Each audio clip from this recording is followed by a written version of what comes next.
Hello, my friends, and welcome back. Thank you very much for being with me again today. Well, first things first, I finished my wine, which is I crushed, and then the first fermentation was done. Then squeezed them, and then are ready for the second fermentation. I have red grapes, so there's going to be red wine, and I worked yesterday a lot, so my fingers are dirty because of the red stuff from the grapes. So I'm going to use my fingers in a very tricky way so you don't see my garbage fingers or the color and think, oh my god, these guys' nails are dirty and shit. Anyway, what's going on here? Well, we have a few articles, obviously. And first, Kursk, Russian counteroffensive. The Russians claim they advance, the other ones say, no, we stopped you. Second, the Russians claim that they destroyed overnight on the 18th, on the 19th, they destroyed a main Ukrainian intelligence communication center. That means like the center of distribution of intelligence. That's a big deal, if true. Then, if you remember, yesterday I made a video on that as well, but yesterday the Ukrainians attacked an important ammunition depot in Tver Oblast in Russia, and I showed you on the map the ammunition depot, and the Russians said, well, it's just a little bit of fire here and there, and I said, wait about between 24 hours to 48 hours, and we are going to see some pictures of the attack. And indeed, I will show you here some satellite pictures of the attack. The Ukrainians attacked it with about, or more, they said over 100 drones, which I said they will be successful for Kursk Bridge. And I'm waiting, I'm predicting that's the way they're going to do it. But some people might not like that, but that's an easy way to flood the Russian air defense systems around the Crimean Bridge. We'll find out and we'll see. Time will tell. Unless they are under strict orders from the Americans not to destroy the Kursk Bridge, because the Russians behind the scenes threaten them with something that the Americans don't like. Anyway, so next topic is Ukraine downed all Russian Shahed drones overnight. That's a great number. It's dozens of drones. All of them. They downed them, all of them. And then, as I always say, next day or within the 48 hours, you're going to find out that, I don't know, 400,000 consumers in Ukraine have no power. And why? Because of the little debris of those drones. All of them, they were shut down. So I'm going to come back here within 48 hours and let you know what the destruction actually was.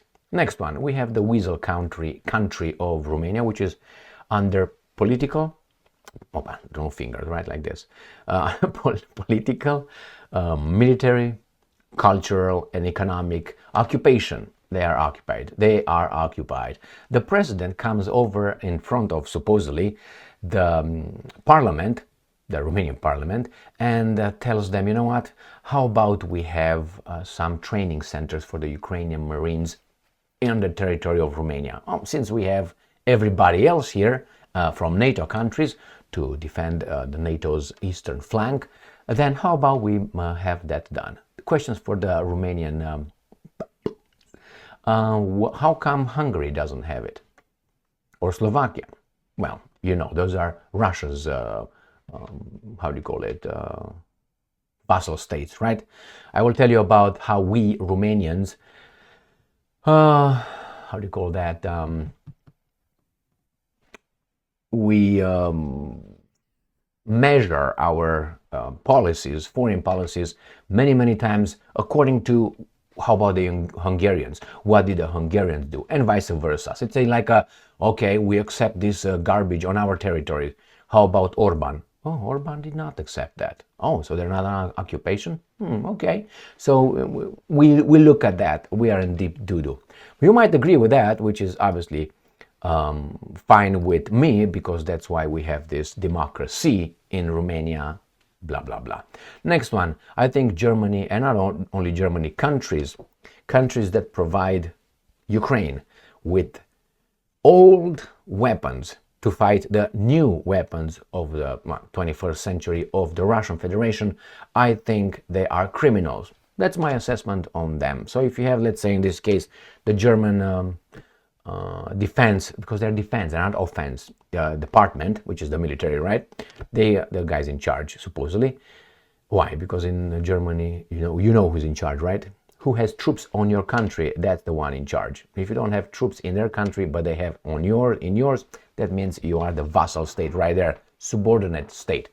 So the Germans sent another batch of tanks to Ukraine, built designed in the 1950s.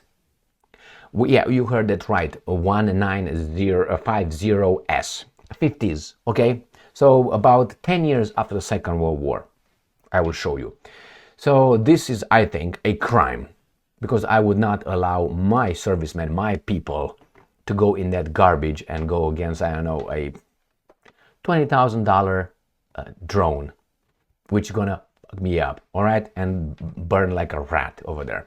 All right, let's start with the first article, which is Russia advances in the Kursk region, commander says. Now, this is 7 hours ago, today on the 19th of September 2024. Now, you can trust this guy or you don't have to trust this guy. This comes from Reuters. Now, look, Reuters plays a nice game here. Says the title like a statement, and then it adds, well, this is what these guys say. All right, that's fantastic journalism.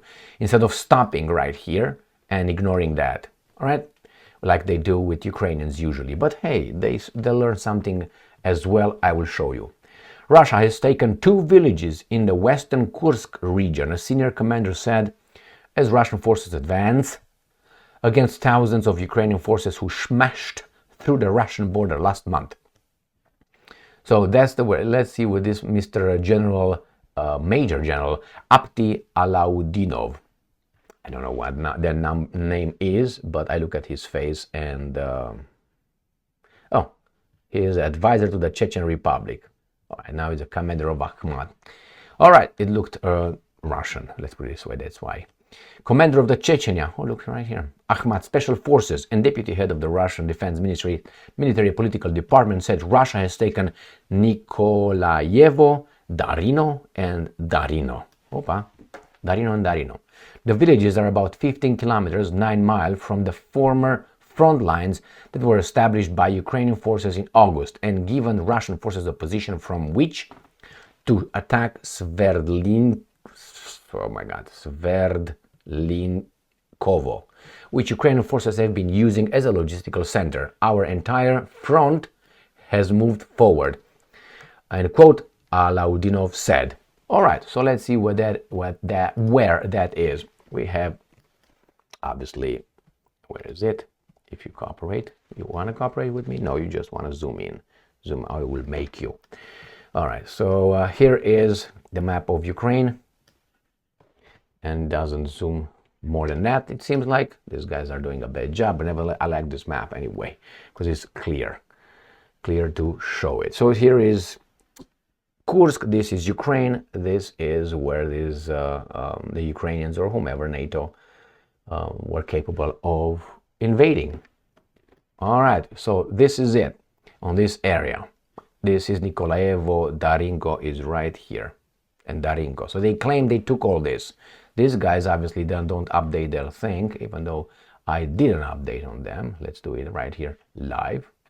And again, it's 18, but hey, maybe they are going by a different calendar, like Mars calendar or something. All right, so this is it. But we have a little problem. We have these guys from Agence France Presse from yesterday, where they say Ukraine official claims Russian advance in Kursk has been stopped. So how is that possible when we have this guy saying that they advanced? Now, this is 7 hours ago on the 8th of the 19th. This is 18th, you can say. But what do you see here? A well-protected Abrams tanks, I'm guessing, with a little cage, like a canary, so the drones cannot hit it. Now, if this is your defense against, I'm not saying this is a Abrams tank, okay? But I know they put this garbage on top of them. Now, if this is your way to protect your most advanced tank, the best in the world, where we're told, against a $20,000 drone, all right, that's built by children in, I don't know, 7th grade, with glue and nails, not this kind of nails, those kind of nails, then that's bad. You can't defend yourself, you put a cage, that's garbage. Well, that's the way it is. Let's go to the next article. The next article, or the next topic, takes us to the Russians' attack on Ukraine last night, overnight, where they claim they destroyed an Ukrainian key Ukrainian intelligence communication center. And we're going to find out that it's a lie, because the Ukrainians destroyed all drones launched by the Russians. So someone's lying. Well, all of them are lying. All right, let's go and see. Sputnik. This is from 3 hours ago, and it says Russian forces strike key Ukrainian intelligence communication center. Aviation, artillery, and drone units of the Russian armed forces struck the main special radio communication center of Ukrainian military intelligence and critical airfield infrastructure targets, according to the Russian Ministry of Defense. That means these guys are in darkness right now. And I'm quoting: operational tactical aviation, unmanned aerial vehicles, missile forces, and artillery of Russian armed forces groups struck the main special radiokommunikation center of the main the Directorate of Intelligence of the Ukrainian Armed Forces, as well as critical airfield infrastructure targets in Ukraine. The Russian military report stated. And here is the confirmation, right? Again, from Russia today, 19th of September. Russia strikes Ukraine's key signals facility, Minister of Defense. The attack targeted the communication center of the main intelligence directorate, the Russian Defense Ministry said. And we have here a little Sukhoi.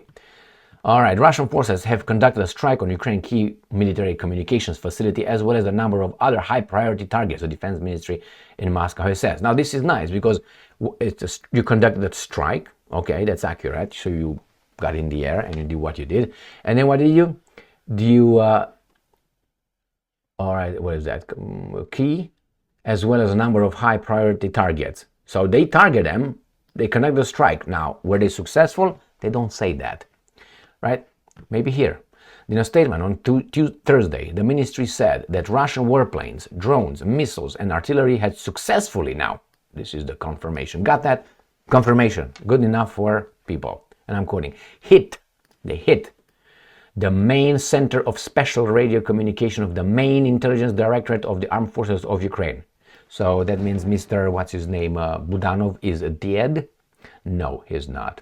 So this is what they claim, and then we have, let me see if I got it right out there. No, let me go to this garbage first, so we make it, we keep it together.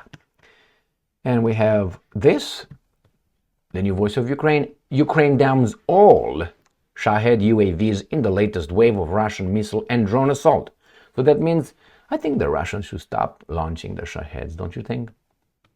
Russian forces attacked Ukraine with 3 S-300, S-400 missiles, a Kh-5969 guided missile, and 42 Shahed drones. All UAVs and the Kh missile were downed. So the only ones that were not were the 3 S-300 and S-400 missiles, according to these guys. That means these guys were the ones that did this. Are you telling me? All right. Possible? Yeah. Possible. Probable? I don't know. So it says here, S-300, S-400 missiles were launched from Russia's Belgorod Oblast. I'm going to show you where there is. Targeting Kharkiv Oblast.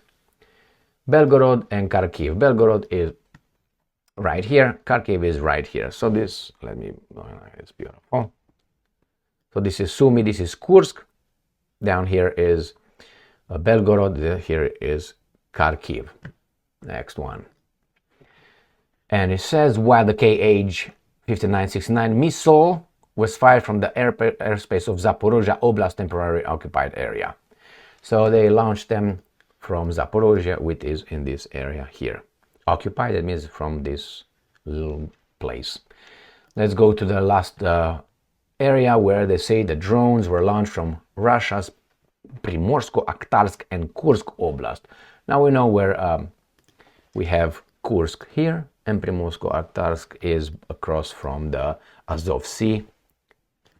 which is right here.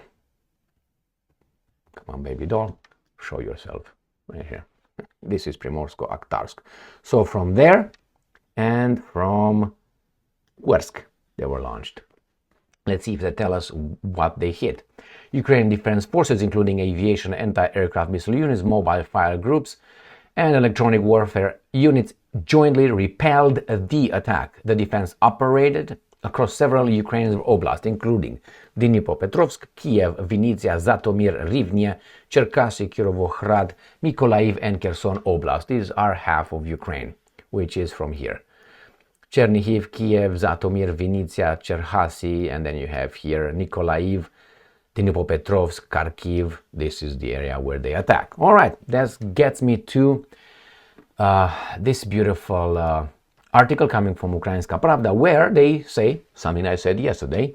Satellite images emerge showing Russian warehouse in Toropets after Ukrainian UAV attacks. So this is what you see, the first thing. This is what I showed you yesterday. This is Toropets. I will show you on this map where Toropets is. You go straight north, and here is Toropets in Tver Oblast by Estonia, whatever this is. This is Belarus, this is Estonia. So let's see the pictures. I think they're revealing there's a lot of smoke on the ground. All right, so let's see what do we have. At the disposal of schemes, there are satellite images of Planet Labs taken on September 18th at 11:30 Kiev time. They show large-scale smoke on the territory of military unit Papapa, which is responsible for the composition of the main missile and artillery directorate of the Ministry of Defense of the Russian Federation. Woohoo! All right, so this is how it used to look. Right there, this is it.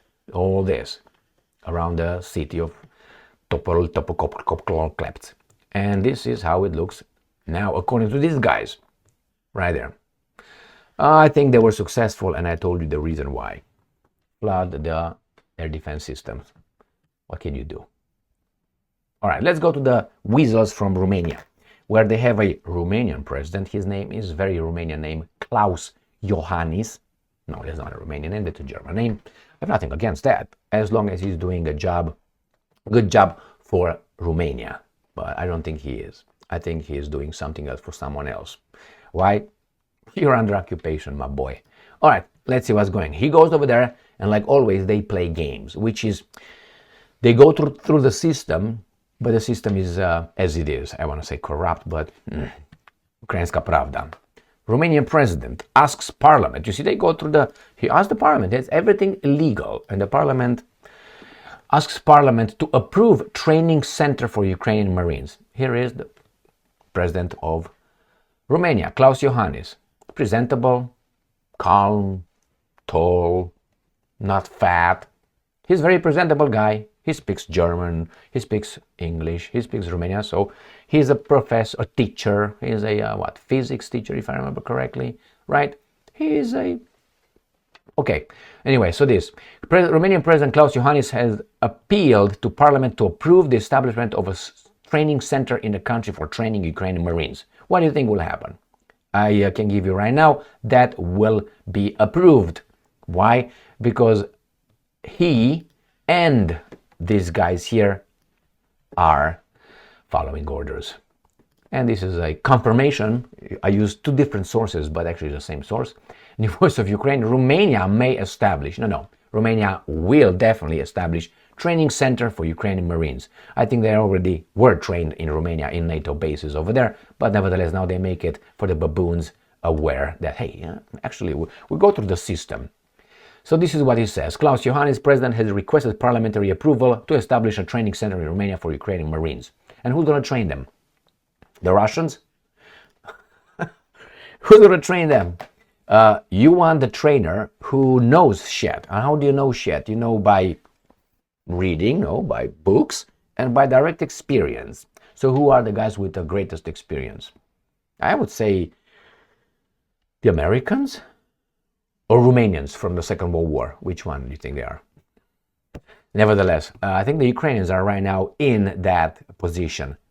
But hey, this is it. I know it's going to be approved. I would be surprised. I don't know.